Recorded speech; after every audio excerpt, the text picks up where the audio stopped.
Since the last time I made the last video, I've been to Oxford Street and have actually seen the checkout area, and after speaking to the CSA there, this is actually what I've come up with.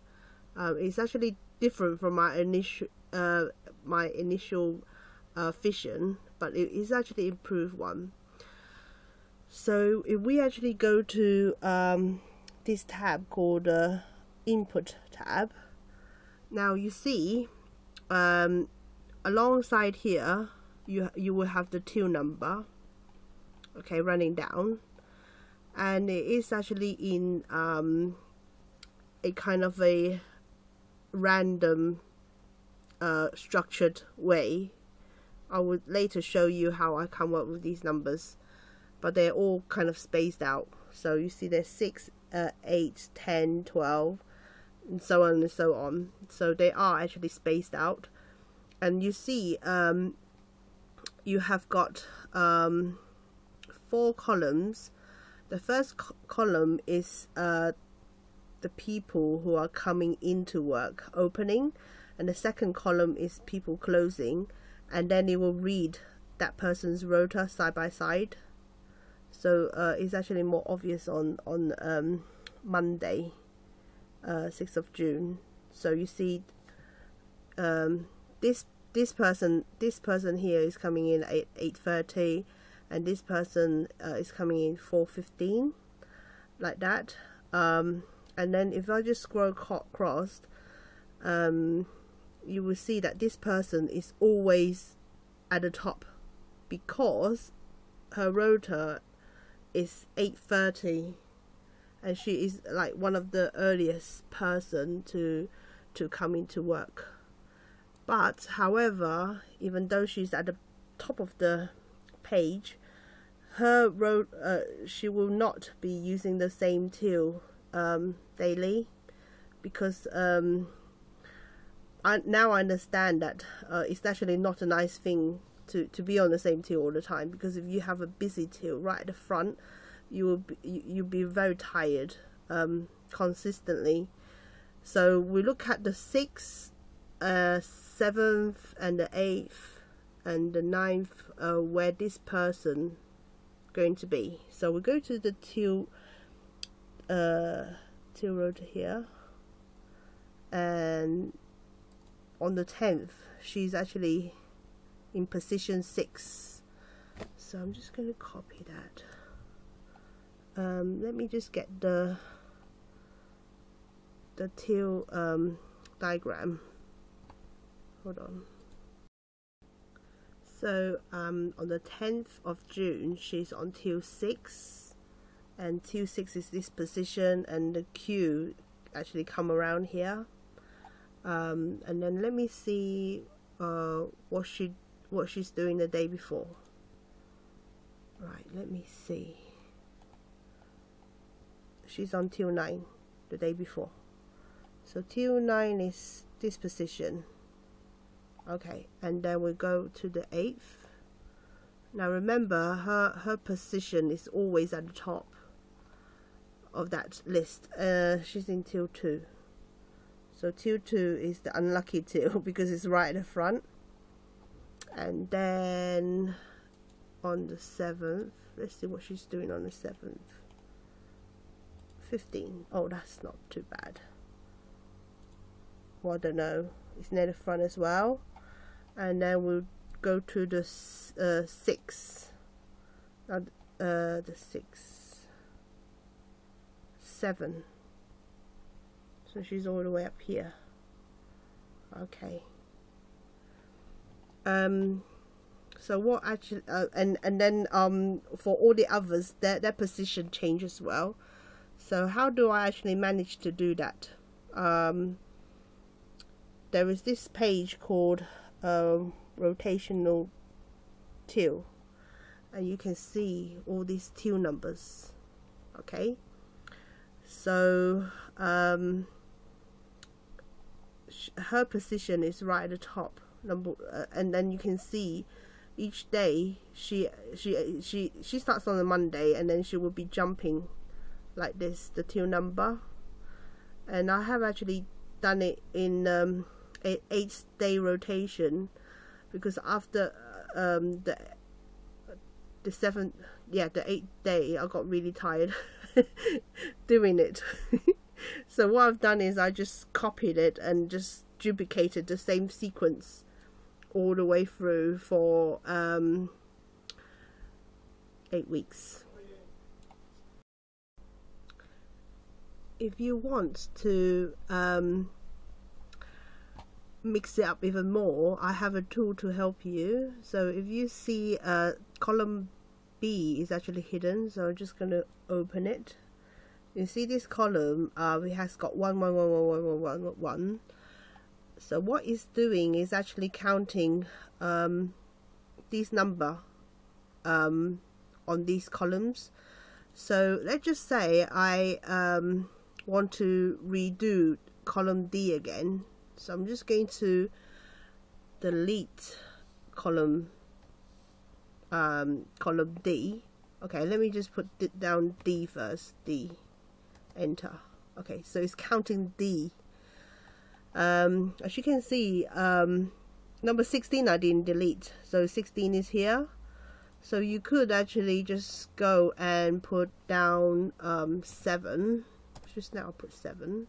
Can you see it's counting 7, 9, and then if I just go like this, okay, you see after 17, if you actually put any number down, it will flag up. Okay, that will actually stop you from entering more numbers.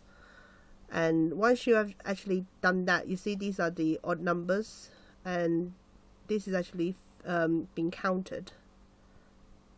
Okay, so this is actually quite a good tool to use, because sometimes when you're working with so many numbers, you could actually put the same till number twice.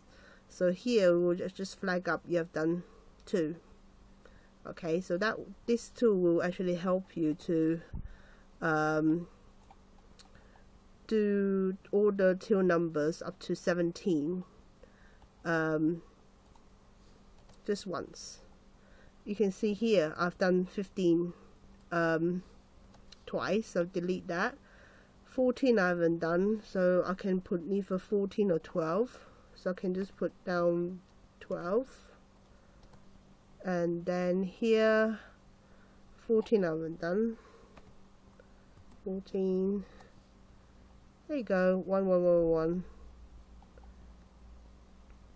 I've done some as 2, but if you really wanted to do it well, you can just take time and do it. I'm just going to copy back that sequence from here, Control C, go back to here, because this is actually what I'm just showing you is like just a demonstration of how to use this column really.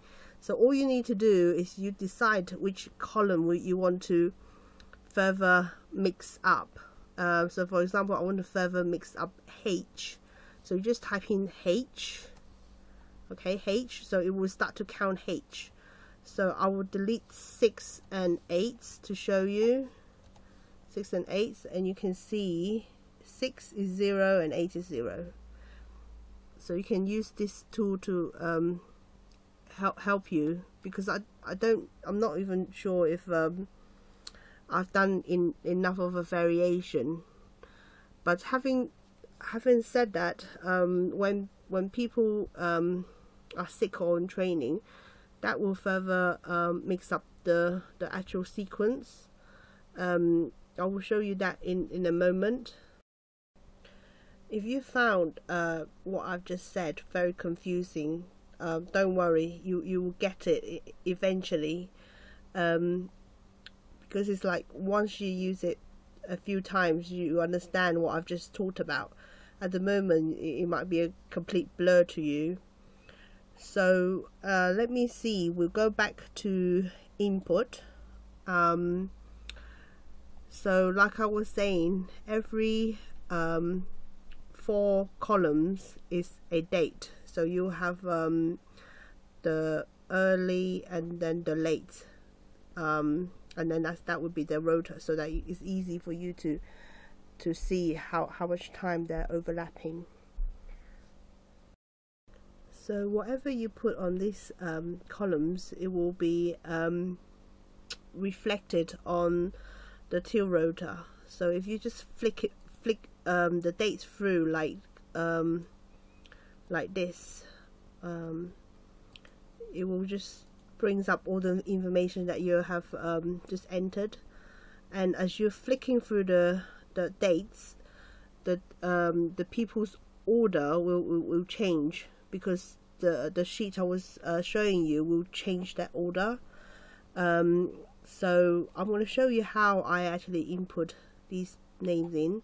So I got a little tool here. Okay, so this is the input tab. I got a little link here for a spreadsheet which helped me. So first of all, I open this spreadsheet, and then put this, you can see I'm just making it a bit smaller, and then you can actually pull it out like this, so that you can actually have 2 sheets side by side when you're working. So this spreadsheet is actually called a time sorter, and on the first page you actually input the rota. Okay, so I've delete this because I'm going to input the new rota. So let's see which day I wanted to work on. I'm going to scroll on here. So I've done 10th, so I'm going to do 11th now. So at the moment everything is blank. So I will go back to choose date. So from choose date, I'll type in 11. Okay, so June. Right. So the time have just changed. Select these 2 columns, Control C to copy, and then make this smaller again, and then click onto A1, Control V, that is to paste in the color, Control Shift V, that is to paste in the value. So on the second tab, so you see just now, this is actually the rota for this date, but it's in a different time order.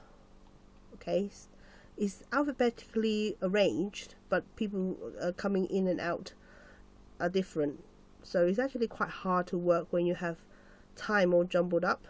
So I have got another tab called in order,